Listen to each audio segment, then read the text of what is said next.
नमस्कार। आज महिलासुद्धा पुरुषांच्या खांद्याला खांदा लावून काम करत आहेत। प्रत्येक क्षेत्रात महिला वर्ग टॉपला आहे। हे सगळं होत असताना असा एक व्हिडिओ सोशल मीडियावर व्हायरल होत आहे। तो पाहून सगळेच जण अवाक होऊन जातील। व्हिडिओ पुढे पाहण्याआधी आपला आरजी मराठी न्यूज चॅनल जरूर सबस्क्राइब करून घ्या।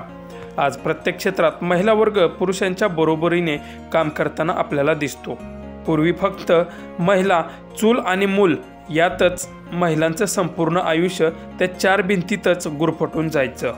पण आजही जरी महिला पुरुषांच्या बरोबरीने काम करत असल्या तरी घरातील जबाबदारी अगदी व्यवस्थितपणे पार पाडतात। जॉब आणि घर ही तारेवरची कसरत त्यांची नेहमीचीच असते। ही सततची तारेवरची कसरत करत असताना महिला वर्गाला आपल्या शरीराची काळजी मात्र घ्यायला वेळ मिळत नाही। अशातच एक व्हिडिओ सोशल मीडियावर तुफान व्हायरल होतोय। व्हिडिओमध्ये तुम्ही पाहू शकता की पूर्ण रोडवर ट्रॅफिक आहे। सर्व गाड्या जागेवर थांबून आहेत। पण अशातच एका महिलेनं मात्र आपलं घरातील काम, भाजी निवडायचं ते चक्क रस्त्यावरतीच चालू केलं आहे। हा व्हिडिओ स्प्रेड इट इंडिया या इंस्टाग्राम अकाउंटवरून शेअर केला असून बऱ्याच नेटकऱ्यांनी हा व्हिडिओ पाहून कमेंट देखील केल्या आहेत।